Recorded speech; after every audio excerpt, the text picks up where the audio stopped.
un peu pour la scène, parce que demande, ça signifie quoi le mot la croix là. Vie. Donc quand tu traduis, ça veut dire soit avoir la vie ou soit vivant, mais c'est vie en fait.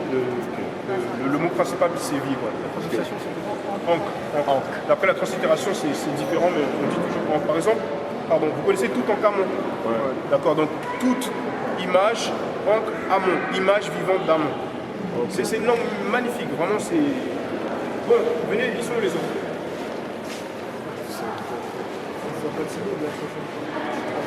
Bon là la date, je dirais que c'est pas très ancien quand on est africain, parce qu'on est là depuis longtemps. Hein. Après les autres qui sont arrivés plus tard, qui ont copié, qui ont plagié, c'est autre chose.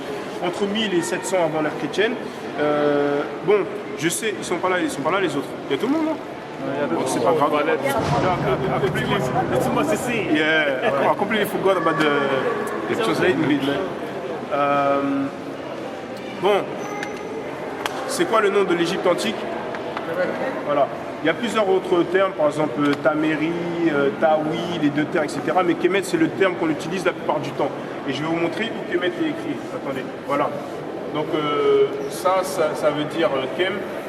Les égyptologues souvent disent que c'est une peau de crocodile. Il me semble que Job, par contre je ne peux pas vous dire exactement où, mais il me semble que des gens disent que c'est un morceau de charbon, d'accord? Mais en tout cas ça veut dire, c'est pour les consonnes KM, parce que dans la translittération des hiéroglyphes, on dit souvent qu'il n'y a pas de voyelles, donc on a que des consonnes, comme dans les langues dites sémitiques, d'accord? Comme l'arabe et l'hébreu, etc.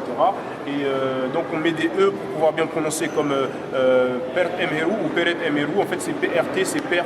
Mais bon, on va être simple, ça veut dire KM, ça c'est le T, apparemment c'est un morceau de pain, et ça c'est un idéogramme pour une ville ou un pays, etc.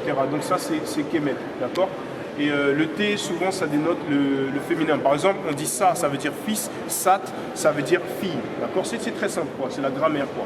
Donc on va avancer. Il faudrait qu'on attende quelques minutes pour les autres. Ouais, les autres, ils doivent suivre, hein. Il y a beaucoup de choses à voir, donc de toute façon il y a des frères qui savent, donc il leur parle.